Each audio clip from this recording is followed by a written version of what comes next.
Hello everyone, welcome back to online prep. Finally आप सभी के डिमांड पे आज की इस इंपॉर्टेंट क्लास में हम लोग यूपी बीएड एंट्रेंस एग्जाम के कॉमर्स ग्रुप के क्वेश्चंस को सॉल्व करेंगे, जो कि आपके एग्जाम के पॉइंट ऑफ व्यू से बहुत ही इंपॉर्टेंट होंगे। इससे आपको आइडिया लगेगा कि आपके कॉमर्स ग्रुप में कैसे क्वेश्चंस पूछे जाते हैं, उनका लेवल क्या होता है। इसलिए इस क्लास को अंत तक जरूर देखिएगा। आज जो है ये कॉमर्स ग्रुप का सेट नंबर 1 है, जैसा कि आप स्क्रीन पे यहां देख पाएंगे। आगे भी हम लोग और सेट सॉल्व करेंगे। इसको स्टार्ट करने से पहले आपको यह जानना जरूरी है कि कॉमर्स ग्रुप में आपके अकाउंटेंसी, बिजनेस स्टडीज और मैनेजमेंट के साथ साथ कम्युनिकेशन और इकोनॉमिक्स से मिलाकर कुल 50 क्वेश्चंस पूछे जाते हैं। और वो क्वेश्चन इसी टाइप के होंगे जैसा हम लोग सॉल्व करने जा रहे हैं। हम लोग इजी से मॉडरेट लेवल तक के क्वेश्चंस को आज आप सॉल्व करेंगे। और पहला क्वेश्चन आपकी स्क्रीन पे जो है क्वेश्चन नंबर 51 है। Monetary policy is prepared and declared by. Bilingual question है, जो भी लैंग्वेज आप प्रेफर करते हैं उन्हें पढ़ें और कमेंट सेक्शन में आंसर भी करते चले। तो राइट आंसर क्या हो जाएगा? आरबीआई। आरबीआई की स्टैब्लिशमेंट कब हुई थी? 1935। ऐसे फैक्ट से रिलेटेड क्वेश्चंस आपके पूछे जाएंगे। अगला क्वेश्चन आपके स्क्रीन पे होगा। अब ये टिपिकल आपके कॉमर्स से क्वेश्चन दिखेंगे। मुद्रा वह है जो मुद्रा का कार्य करे। Money is what money does. Who said this? ये किसने कहा है? कोटेशन से भी आपके एग्जाम में क्वेश्चन आते हैं। तो ये जो कोटेशन है ये किसकी है, आपको ये बताना होगा। ऐसे क्वेश्चन आपके एग्जाम में पूछे जाएंगे। तो ये कोटेशन किसकी है? तो ये है वॉकर की। राइट आंसर ऑप्शन ए हो जाएगा। ऐसे क्वेश्चन जो है आपके एग्जाम में बहुत बार पूछे जाएंगे। और आपको ऐसे जो स्टेटमेंट्स हैं वो आप प्रैक्टिस कर कर भी याद कर सकते हैं। किस बाजार में फर्म मूल्य निर्धारित नहीं कर सकती? In which market the firm can not determine the price. यानी प्राइस का डिटर्मिनेशन वो नहीं करती है। किस टाइप की मार्केट में? Perfect competition market, monopoly, monolistic या ओलिगोपोली में? तो राइट आंसर क्या हो जाएगा? परफेक्ट कंपटीशन मार्केट में जो प्राइस होता है वो इंडस्ट्रीज से ही तय होता है, उसमें फर्म उसे डिसाइड नहीं करती है। अगला क्वेश्चन 54th वन है। अब आप हिंदी या इंग्लिश में से एक पढ़ सकते हैं। मैं इंग्लिश वाला सेक्शन पढ़ लेता हूं। If total production increases with the increases in variable factor it is called. जो परिवर्तनशील साधन की मात्रा बढ़ने से यदि कुल उत्पादन बढ़ता है तो ये क्या कहलाता है? अब ये आपके एग्जाम में क्वेश्चन पूछा जा सकता है। इसे लॉ ऑफ वेरिएबल प्रोपोर्शन भी कहा जाता है। और वो ये बतलाता है कि ऐसे में जो है लॉ ऑफ इंक्रीजिंग रिटर्न जो है, उत्पत्ति वृद्धि नियम जो है वो ये कहलाएगा। राइट आंसर ऑप्शन सी हो जाएगा। और इसमें होता क्या है कि पहले जो है प्रोडक्शन बढ़ता है, फिर धीरे धीरे प्रोडक्शन घटने लगता है। इसमें 3 स्टेजेस होते हैं। अगर आपने पढ़ा हो तो आप अच्छी बात है, नहीं तो आप इसको एक बार रिवाइज कर लीजिएगा। अगला क्वेश्चन है short run variable cost included. Short run variable cost क्या होती है? ऐसी कॉस्ट जो 1 साल से कम ड्यूरेशन के लिए जो है उस पर इन्वेस्ट किया जाता है। जैसे रेंट फॉर बिल्डिंग, ये लंबे समय के लिए रेंट दिया जाता है। इंटरेस्ट ऑन कैपिटल, और इसके बाद जो डेप्रिसिएशन है ये भी इसमें नहीं होगा, बल्कि फ्यूल एंड पावर चार्जेस जो होते हैं ये क्या होते हैं? ये 1 साल से कम लागत वाले ये कॉस्ट है। राइट आंसर ऑप्शन डी हो जाएगा। क्वेश्चन नंबर 56 वन आपकी स्क्रीन पे है। when there is a small changes in the price of commodity and a large change in its demand then the demand for such a commodity will be। जब किसी वस्तु की कीमत में अत्यंत सूक्ष्म परिवर्तन हो और मांग बहुत अधिक परिवर्तन हो तो ऐसे वस्तु की मांग होती है। एक बहुत अच्छा क्वेश्चन है। ऐसे वस्तु की मांग को क्या कहते हैं? तो ये हाई इलास्टिक डिमांड हो जाएगी। राइट आंसर ऑप्शन डी हो जाएगा। और ये बहुत अच्छा क्वेश्चन है, इसके बारे में आपको पढ़ना जरूरी है। ऐसे क्वेश्चन आपके एग्जाम में कई बार रिपीट होते हैं। बाकी अगर आपने previous year question paper buy नहीं किया है तो आप बाय कर सकते हैं। स्मार्ट नोट्स में आपको कॉमन सेक्शन का जो है वो सभी नोट्स आपको अवेलेबल हो जाएंगे। अगर आप कॉमर्स ग्रुप का नोट्स बाय करना चाहते हैं जिसमें कॉमर्स का सिर्फ स्पेशली नोट्स है, तो आपको हमारे बैच को जो है वो ज्वाइन करना होगा। वहां पर आपको अभी ऑफर में मिनिमम प्राइस में है। वहां पे आपको कॉमर्स सेक्शन का एक फोल्डर है जिसमें सभी नोट्स मिलेंगे जिनसे रिलेटेड हम लोग ये क्वेश्चन कर रहे हैं। उसके लिए आप हमारे ऐप या वेबसाइट को विजिट कर सकते हैं। अगर कोई डाउट हो तो इस दिए गए व्हाट्सएप नंबर पर ऑफ व्हाट्सएप भी कर सकते हैं। अगला क्वेश्चन है मांग के निम्नलिखित तत्व होने चाहिए। Demand must have the elements. तो डिमांड के कई एलिमेंट्स होते हैं जिसमें डिजायर है, वांट है, नीड्स हो गई, मीडियम हो गए, क्वांटिटी हो गई, और इसमें जो है स्पेसिफिक प्राइस हो गया और स्पेसिफिक टाइम हो गया। यानी all of the above will be is the element of demand. Right answer option D हो जाएगा। नेक्स्ट क्वेश्चन देखेंगे आप सभी लोग, मंदी के बारे में आता है या आती है, सॉरी मंदी के बाद, आफ्टर रिसेशन कम्स। आपने ग्राफ देखा होगा और आपने अपने टाइम पढ़ा भी होगा, या एक बार रिवाइज कर लेंगे कि जब आप देखते हैं इकोनॉमी में जो एक बार आता है बूम, सबसे हाईएस्ट पॉइंट जो होता है, और उसके बाद जो है जब ये डाउन करता है तो ये रिसेशन कहलाता है।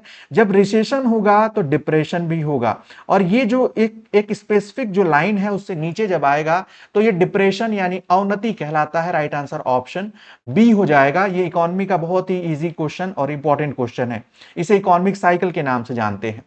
अगला क्वेश्चन आपके स्क्रीन में है, अर्थशास्त्र की कल्याण आधारित परिभाषा किसके द्वारा दी गई है? Welfare oriented definition of economics has been given by. Maximum जो डेफिनेशन है वो मनी को लेकर है, कैपिटल को लेकर है, लेकिन इन्होंने जो डेफिनेशन दी है वो ह्यूमन वेलफेयर को लेकर दी है। इनका नाम है ए मार्शल। इन्होंने जो है मनी के यानी कि कैपिटल या मनी के जगह पे ह्यूमन वेलफेयर पर तवज्जो दी। राइट आंसर ऑप्शन ए हो जाएगा।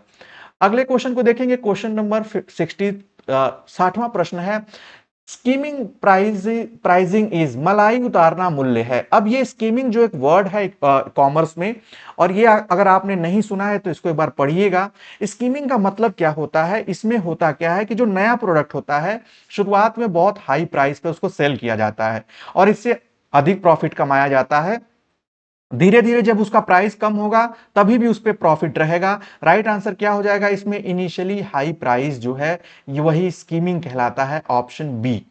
अगला क्वेश्चन आपकी स्क्रीन पे 61 है, विच of the following is not A form of promotion. निम्नांकित में से कौन सा एक संवर्धन का रूप नहीं है? यानी आप मार्केटिंग में प्रमोशन पढ़ते होंगे, प्रमोशन का कौन सा पार्ट नहीं है? तो देखिए, प्रमोशन में पब्लिसिटी आता है, प्रमोशन में एडवर्टाइजमेंट आता है, और जो फ्री सैंपल्स हैं, जो हम एक डेमो चीजें देते हैं जिस प्रोडक्ट्स का, ये भी उसमें आ जाता है। बट डोनेशन जो है ये किसी भी प्रमोशन का पार्ट नहीं है। Right answer will be option D. Question number 62 आपके स्क्रीन पे है, विच of the following is not A product mix strategy. Product mix strategy क्या होती है? बेसिकली इस स्ट्रेटजी का प्रयोग करके किसी भी कोई भी जो कंपनी होती है वो अपनी जो सेल्स है उसको बढ़ाती है, उसमें अपनी ट्रेडिंग को हाई करती है, अपने नेटवर्क फैलाती है, उसमें बदलाव करती है, अपने प्रोडक्ट में कुछ सिंप्लीफिकेशन भी करती है, लेकिन वैल्यू एडिशन जो मूल्य वृद्धिकरण है वो इसका पार्ट नहीं होता है। राइट आंसर ऑप्शन डी हो जाएगा, यहां पर नहीं पूछा गया था। ठीक है, ऐसे क्वेश्चन आते हैं। अगला क्वेश्चन है, the concept of marketing mix consisting of the 4 P's of the marketing was given by. 4P का एक कंसेप्ट है, ये किसके द्वारा दिया गया है? और 4P में क्या आता है? फर्स्ट में आता है प्रोडक्ट, प्राइस, प्राइस के बाद प्रमोशन, उसके बाद प्लेस। और ये जो कंसेप्ट दिया है ये E0 मैकार्थी ने दिया। इनकी बुक है बेसिक मार्केटिंग ए मैनेजरियल अप्रोच, जो कि 1960 में पब्लिश होती है। इससे क्वेश्चन पूछे जा सकते हैं। राइट आंसर ऑप्शन सी होगा। इनकी बुक का नाम भी आप लोग नोट कर लीजिएगा, बेसिक मार्केटिंग, 1960 में ये बुक आती है। अगला क्वेश्चन आप देखेंगे, market concept is oriented to. जो विपठन, हिंदी में मार्केटिंग को विपठन कहते हैं, इसका जो कंसेप्ट है वो किसको लेकर ओरिएंटेड है? तो आप सभी जानते हैं जो मार्केट है वो कस्टमर को और कस्टमर की नीड को लेकर ओरिएंटेड होता है। तो राइट आंसर क्या हो जाएगा? Customer oriented, option C will be the right answer. अगला क्वेश्चन 65 वन है कि which of the following is not a operation budget. निम्न में से कौन सा संचालन बजट नहीं है? अब बजट में जब हम बात करते हैं तो सेल्स बजट होता है, प्रोडक्शन बजट होता है, लेबर बजट होता है, लेकिन कैश बजट जो है ये ऑपरेशनल बजट नहीं है। राइट आंसर ऑप्शन डी हो जाएगा। अगले क्वेश्चन को आप देखेंगे, अगला क्वेश्चन 66 वन आपकी स्क्रीन पे है, a leader who leaves his subordinates free to the decide things for themself is called. एक नेता या एक लीडर जो अपने अधीनस्थों को वस्तुएं तय करने पर उन्हीं पर छोड़ देता है, उसे क्या कहते हैं? क्वेश्चन नंबर 66 का आंसर करेंगे आप सभी लोग। और ये क्या, कौन सी पॉलिसी कहलाती है? तो इसे अहस्तक्षेप नीति कहते हैं, लेजस फेयर कहते हैं, जिसमें कोई इंटरवेंशन नहीं होता है लीडर का। राइट आंसर ऑप्शन डी हो जाएगा। उसमें जो एम्प्लॉय है, सबऑर्डिनेट्स हैं, वो फ्री होते हैं डिसीजन लेने के लिए। 67th वन आपके स्क्रीन पे एक क्वेश्चन बहुत अच्छा है कि जैसे विभिन्न विभागों में, और ये आपके मैनेजमेंट से क्वेश्चन है, flow of information amongst people for different department and different level is known as. मान लेते हैं कि एक जो है जल विभाग या वाटर जो डिपार्टमेंट्स है उससे और इलेक्ट्रिसिटी विभाग से, विद्युत विभाग से कुछ भी ऐसी इंफॉर्मेशन शेयर होनी है, कम्युनिकेशन, ये कम्युनिकेशन से रिलेटेड क्वेश्चन है। और यहां पर जो है उनके जो लेबल है वो भी सेम नहीं है, तो वो जो कहलाते हैं इस तरीके से जो कम्युनिकेशन है वो डायगोनल कम्युनिकेशन के पार्ट हैं, एग्जाम्पल है। राइट आंसर क्या हो जाएगा? ऑप्शन डी हो जाएगा। क्वेश्चन नंबर 68 है, वह शक्ति जो किसी व्यक्ति को कार्य करने के लिए गति प्रदान करती है क्या कहलाती है? मार्केटिंग में बहुत इंपॉर्टेंट है। The force that derives a person to take action is called motivation. अभिप्रेरणा जो है ये इसका सही जवाब, राइट आंसर हो जाएगा। अगला क्वेश्चन आप देखेंगे, controlling is the function of. Controlling क्या है और किसका फंक्शन है? 69th वन का राइट आंसर क्या हो जाएगा कि ये जो है ये line supervisor, staff manager, top manager only, तो ये किसका कंट्रोलिंग, किसकी कंट्रोलिंग होती है ये आपको बताना है। राइट आंसर क्या हो जाएगा? ऑप्शन डी हो जाएगा, ऑप्शन डी। अगला क्वेश्चन आपकी स्क्रीन पे 70 है, क्वेश्चन नंबर, प्रबंध का अंतिम कार्य क्या है? The last function of management. इसमें फर्स्ट फंक्शन भी पूछा जाता है और लास्ट फंक्शन भी पूछा जाता है। तो फर्स्ट जो है वो प्लानिंग से शुरुआत होती है और लास्ट जो हो जाएगा वो कंट्रोलिंग होती है। राइट आंसर क्या हो जाएगा? राइट आंसर ऑप्शन बी हो जाएगा, ऑप्शन बी। नेक्स्ट क्वेश्चन 71 है, आप देख पाएंगे, भूमिका अस्पष्टता मुख्य रूप से किसकी घटिया व्यवस्था का परिणाम है? जो रोल एम्बिग्विटी होती है is primarily an outcome of poor. जो रोल एम्बिग्विटी होती है जब जो एलिजिबल कैंडिडेट्स हैं, एलिजिबल जो एम्प्लॉय हैं उनको रिक्रूट नहीं किया जाता है, तो ऐसी सिचुएशन आती है, यानी ये स्टाफिंग का पार्ट है। राइट आंसर ऑप्शन बी हो जाएगा।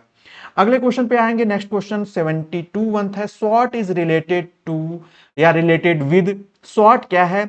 स्वॉट एक तरीके से प्लानिंग से ही रिलेटेड है, एग्जीक्यूटिंग से रिलेटेड है। स्वॉट यानी S for strength, W for weakness, O for opportunity और टी फॉर जो है थ्रेटनेसेस हो जाएगा। अब ये जो किससे रिलेटेड है? राइट आंसर क्या हो जाएगा? प्लानिंग से, ऑप्शन ए। नेक्स्ट क्वेश्चन आपकी स्क्रीन पे है, 73rd वन है। अब ये थ्योरेटिकल एक तरीके से बहुत ही वन लाइनर टाइप का है। Henry, how many principles of management were laid down by Henry Fayol. Henry Fayol ने जो है कितने सिद्धांत दिए थे? तो वो प्रिंसिपल नंबर्स ऑफ जो उनके दिए गए प्रिंसिपल्स वो 14 थे। राइट आंसर ऑप्शन सी हो जाएगा। क्वेश्चन नंबर 74 है, who is considered father of scientific management. वैज्ञानिक प्रबंध का जनक किसे माना जाता है? ऐसे भी क्वेश्चन आपके एग्जाम में आते हैं और इसका आंसर आप करिएगा। एक अच्छा क्वेश्चन है, जब भी आपसे father of scientific management, father of ऐसे कई क्वेश्चन बनते हैं और ये एक अमेरिकन पर्सन है, उनका नाम है F.W. टेलर। राइट आंसर क्या हो जाएगा? ऑप्शन बी हो जाएगा। अगला क्वेश्चन आप अपने स्क्रीन पे देखेंगे, क्वेश्चन नंबर 75 वन है, shop management book published in year 1903 was written has been written by। जो शॉप मैनेजमेंट नाम की बुक है जो कि 1903 में जो है ये पब्लिश हुई थी, ये किसके द्वारा लिखी गई है? तो ये भी F.W. जो टेलर के द्वारा लिखी गई है। राइट आंसर ऑप्शन सी हो जाएगा। नेक्स्ट क्वेश्चन आप सभी लोग देखेंगे, हॉर्थॉर्न जो है प्रयोग का परिणाम बना। जो हॉर्थॉर्न एक्सपेरिमेंट था वो लेड टू, वो किसका परिणाम बना और ये किसकी यानी कि इसके होने से क्या हुआ ये आपको यहां बताना है। राइट आंसर क्या हो जाएगा? इसी के वजह से जो है बिहेवियरल थियरी आती है। राइट आंसर ऑप्शन ए हो जाएगा। अगला क्वेश्चन आपकी स्क्रीन पे होगा, according to need hierarchy theory of Maslow, Abraham Maslow ने जो need level of need hierarchy दी है, जो कि आप एक इस तरीके से ट्रायंगल को देखते हैं और इसमें कुल इन्होंने 5 लेवल बताए, जिसमें जो आपका यहां पर फिजियो सोशल हो जाएगा यानी शारीरिक हो जाएगा। इस तरीके से हम एक शॉर्ट फॉर्म में इसको याद रखते हैं। फिर यहां पर हो जाएगा सिक्योरिटी रिलेटेड, फिर लविंग एंड बिलोंगिंगनेस से रिलेटेड हो जाएगा। फिर उसके बाद जो है यहां पर आ जाता है सेल्फ रिस्पेक्ट है और उसके बाद है यहां पर एक्चुअलाइजेशन है। तो इस तरीके से ये लेबल है, कुल लेबल जो है 5 है, option D will be the right answer. अगला क्वेश्चन आपके स्क्रीन पे, management is the function of executive leadership everywhere, this definition is given by. प्रबंधन हर जगह अधिशासी नेतृत्व का कार्य है, ये डेफिनेशन किसकी है? तो ये डेफिनेशन जो है आरसी डेविस की है, और यहां पर आरसी डेविस ऑप्शन सी में है, तो राइट आंसर ऑप्शन सी हो जाएगा। यानी ऐसी डेफिनेशन से क्वेश्चन आते हैं। रैशनलाइजेशन इंक्लूड्स, जो विवेकीकरण है उसमें क्या सम्मिलित होता है? रैशनलाइजेशन जो है ये एक अप्रोच की तरह हम इसके मान सकते हैं, और ये जो है साइंटिफिक मैनेजमेंट इसके अंतर्गत आता है, जिसमें साइंटिफिक बेस्ड पर मैनेजमेंट होता है, ट्रेडिशनल नहीं। अगला क्वेश्चन है, letter of credit is open in the case of. Letter of credit किस केस में ओपन होता है? तो ये ओपन होता है जब फॉरेन ट्रेड हो, व्यापार यानी विदेशी व्यापार के संदर्भ में, राइट आंसर ऑप्शन ए हो जाएगा। अगला क्वेश्चन आप देखेंगे, name of the form of business organisation whose manager is known as karta. Karta जो है उस व्यावसायिक संगठन के प्रारूप का नाम बताइए जिसके प्रबंधक को कर्ता कहते हैं। अब ये बहुत अच्छा क्वेश्चन है। ये जो ज्वाइंट हिंदू फैमिली फर्म है उसके व्यावसायिक जो संगठन होते हैं उनके प्रारूप में है, राइट आंसर ऑप्शन सी हो जाएगा। उसमें जो उनका जो मैनेजर है वो कर्ता कहलाता है, ऑप्शन सी। नेक्स्ट क्वेश्चन है, एक सरकारी कंपनी की स्थापना होती है कैसे? एक गवर्नमेंट कंपनी कैसे स्टैब्लिश होती है, और इसको स्टैब्लिशमेंट को लेकर रूल्स चेंज होते रहते हैं, और जो इसका बेसिक जो रूल है वो है भारतीय कंपनी अधिनियम जो है, द कंपनीज एक्ट 1956, जिसमें अमेंडमेंट हुआ 2013 में भी हुआ। और इसमें जब स्टेब्लिशमेंट होगा तो जो गवर्नमेंट का शेयर है किसी भी, चाहे वो सेंट्रल गवर्नमेंट हो स्टेट गवर्नमेंट का, उसका 51% उसका शेयर रहेगा, राइट आंसर ऑप्शन सी हो जाएगा। अगला क्वेश्चन है, सेबी से रिलेटेड है कि जो सेबी का एक्ट था वो कब पास हुआ था? तो सेबी का जो एक्ट है, सेबी का फुल फॉर्म भी आता है securities and exchange board of India, और ये जो है यहां पर इसका जो एक ये पब्लिक, आप इसको इंस्टीट्यूशन मान सकते हैं, एक संस्था के रूप में स्थापित होती है 1988 में, और 1992 में जाकर जो है इसे एक तरीके से लीगल या इसे वैधानिक रूप दिया जाता है अधिनियम के द्वारा ही। तो इसमें 2 डेट्स आती हैं सेबी से रिलेटेड, यहां पर option D will be the right answer. Liabilities of soul trader is, जो सोल ट्रेडर की लाइबिलिटीज है वो क्या, कितनी होती हैं, कैसी होती हैं? इसका राइट आंसर क्या हो जाएगा 84 का, वो अनलिमिटेड होती हैं, असीमित होती हैं, ऑप्शन बी हो जाएगा। हाँ, अगला क्वेश्चन आपकी स्क्रीन पे देखेंगे, क्वेश्चन नंबर 85 वन है, who propounded the concept of management by objective. किसने उद्देश्य द्वारा प्रबंधन की अवधारणा को प्रतिपादित किया था? 85 का राइट आंसर हो जाएगा, उनका नाम है Peter F Drucker, right answer option D हो जाएगा। अगले क्वेश्चन को देखेंगे, 86 वन है, line and staff organisation is an extension of. Line and staff organisation जो है ये किसका एक्सटेंशन है? तो ये एक्सटेंशन है लाइन ऑर्गेनाइजेशन का, रेखा संगठन का, राइट आंसर ऑप्शन बी हो जाएगा। ऐसे भी क्वेश्चन आपके एग्जाम में आते हैं। अगला क्वेश्चन आप देखेंगे, the principles of management are significant because of. किस वजह से जो है प्रबंध के जो सिद्धांत हैं वो इंपॉर्टेंट होते हैं, इतने महत्वपूर्ण होते हैं? 87 वन का राइट आंसर क्या हो जाएगा? Option B, increases in efficiency. क्योंकि जब हम इन प्रिंसिपल्स को अप्लाई करते हैं तो कार्य कुशलता जो होती है, एफिशिएंसी होती है, उसमें हमें इंप्रूवमेंट और इंक्रीजिंग देखने को मिलता है, इंक्रीजेस उसमें हमें उसमें और बेटरमेंट देखने को मिलता है। अगला क्वेश्चन 88 वन है, अस्थाई संपत्तियों का ह्रास की गणना की जाती है, the depreciation of fixed asset in is computed on their. तो ये किस पर कंप्यूटेड की जाती है? 88 का राइट आंसर हो जाएगा बुक वैल्यू पर, option A will be the right answer. अगले क्वेश्चन को देखेंगे, 89th वन है, income and expenditure account of non profit organisation is a. जो गैर लाभकारी संगठन है उसका आय तथा व्यय खाता है, किस प्रकार का? 89th का राइट आंसर क्या हो जाएगा? वो एक नॉमिनल अकाउंट है, राइट आंसर ऑप्शन बी हो जाएगा। हाँ, यानी वो उस नेचर का, नॉमिनल अकाउंट नेचर का होता है। अगला क्वेश्चन यहां पर, हाँ, 90 क्वेश्चन नंबर 90 आपकी स्क्रीन पे है, a public limited company can issue, क्या इशू कर सकती है? एक लोक समिति कंपनी और निर्गमित कर सकती है क्या? क्वेश्चन नंबर 90 का राइट आंसर क्या हो जाएगा कि वो शोधनीय ऋण पत्र यानी रेडीमेबल डिवेंचर्स जो है वो इशू कर सकती है। ऑप्शन सी हो जाएगा। अगला क्वेश्चन 91 आपकी स्क्रीन पे है। When shares are forfeited share capital account is debited by, जब अंशों का हरण किया जाता है तो अंश पूंजी खाता डेबिट किया जाता है। अब यहां पर आप ऑप्शन देख के इसका आंसर करेंगे और यानी इन सिचुएशन में जो है card up amount of share, अंशों की मांगी गई धनराशि से जो है उसे डेबिट किया जाता है। राइट आंसर ऑप्शन बी हो जाएगा। अगला क्वेश्चन है premium on issue of share is determined by, किसके द्वारा जो है premium on issues of share जो है वो निर्धारित होता है, डिटरमाइंड होता है। क्वेश्चन नंबर 92 का आंसर करेंगे आप सभी लोग। एक अच्छा क्वेश्चन है, वो होता है इशूइंग कंपनी, निर्गमन करने वाली कंपनी जो है वो इसे डिटरमाइन करती है। ऑप्शन सी हो जाएगा। अगला क्वेश्चन 93 आपके स्क्रीन पे है। After redemption of debentures the balance of sinking fund amount is transfer to, अब ऐसे सिचुएशन में जो ऋण पत्रों के शोधन के पश्चात जो शोधन कोष खाते में शेष को हस्तांतरित, किस खाते में जो है शेष जो बचा होता है उसको हस्तांतरित किया जाता है। 93 का राइट आंसर क्या हो जाएगा, उसे जनरल रिजर्व अकाउंट में जो है वो ट्रांसफर किया जाता है। ऑप्शन ए हो जाएगा। अगला क्वेश्चन है 94 है, टिपिकल आपके पार्टनरशिप से क्वेश्चन है।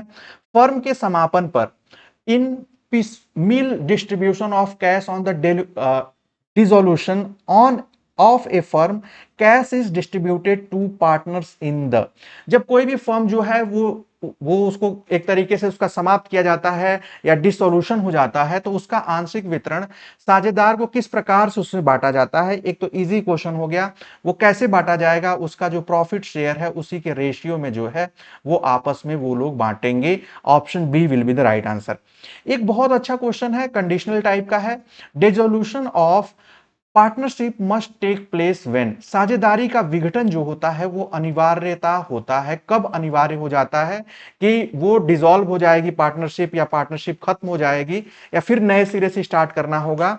ऐसी सिचुएशन तब आती है जब जो पार्टनर है वो क्या करता है, ये आपको बताना है। 95 का राइट आंसर क्या हो जाएगा, जब पार्टनर डाइज, किसी साझेदार की जब डेथ हो जाएगी तब उस सिचुएशन में ये डिसोल्यूशन हो जाएगा। राइट आंसर ऑप्शन डी हो जाएगा। अगला क्वेश्चन आपके स्क्रीन पे है। Liabilities of partners of firms डेब्ट इज, फर्म के ऋणों के लिए साझेदार का दायित्व क्या होता है, joint, separate, joint and separate या नन ऑफ द एबव। तो 96 का राइट आंसर क्या हो जाएगा कि ये जो इंडियन जो पार्टनरशिप एक्ट है 1932 का, उसके अकॉर्डिंग ये दोनों प्रकार से हो सकता है, विद ज्वाइंट भी हो सकता है और सेपरेट लाइबिलिटीज भी हो सकती हैं। 97th वन है, in the absence of any contract to the contrary capital profit on dissolution या dissolution, सॉरी डिसोल्यूशन ही होगा, of A partnership form is shared among partners in, किसी विपरीत अनुबंध के अभाव में एक साझेदारी फर्म के समापन पर होने वाली जो पूंजी या लाभ साझेदार के बीच में किस प्रकार से उन्हें बांटा जाएगा। 97th वन का राइट आंसर क्या हो जाएगा, उन्हें इक्वल जो है इक्वल रेशियो में ही उन्हें डिस्ट्रीब्यूट किया जाएगा। Option A will be the right answer. अगला क्वेश्चन देखेंगे, एक अच्छा क्वेश्चन है। किसी भी एक फॉर्म में आप पहले से दो पार्टनर हैं ए और बी, जिनका शेयर जो है प्रॉफिट शेयर 3:1 का है और एक जो सी है वो 1:1 यानी 1:3 का जो है वो प्रॉफिट लेकर उस फॉर्म में प्रवेश पाता है, वो भी जुड़ता है उससे। तो अब नया प्रॉफिट जो हो जाएगा वो 3:1:2 हो जाएगा। राइट आंसर ऑप्शन बी हो जाएगा। इसे आप इजीली सॉल्व भी कर सकते थे। 99th वन क्वेश्चन है, पार्टनर बाय एस्टॉपेल इज, गत्यारोध द्वारा साझेदार होता है किस प्रकार का। तो गत्यारोध यानी जो एस्टॉपल है यानी रुकावट जो है partners under special situation. Option D हो जाएगा।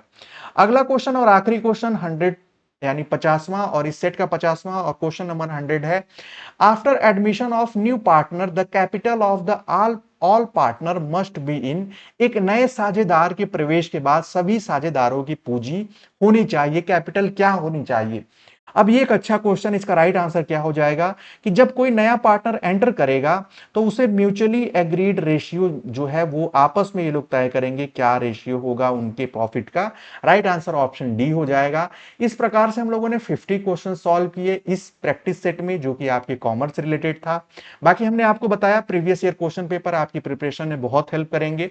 और अगर आप बैचेज चाहते हैं जिसमें नोट्स चाहते हैं तो आप बैचेज ज्वाइन करें। ऐप जो है इसका लिंक वीडियो के डिस्क्रिप्शन में है, वेबसाइट पर भी आप जाकर चेक कर सकते हैं। ये थी क्लास आप सभी के डिमांड पे कॉमर्स के इंपॉर्टेंट क्वेश्चंस की। आई होप मेरा ये थोड़ा सा एफर्ट आप लोगों को हेल्प करेगा। और अगर आपको ये क्लासेस पसंद आई हैं तो जरूर वीडियो को लाइक करें और चैनल को सब्सक्राइब कर लेंगे तो आगे भी हम लोग और सेट सॉल्व करेंगे। अगर आप डिमांड करेंगे तो एज सुन एज पॉसिबल आगे भी और सेट आपको मिलेंगे। प्रिपरेशन में लग जाइए। आप सभी को ऑल द बेस्ट। मिलते हैं अगले क्लास में, तब तक के लिए bye bye, take care and keep watching.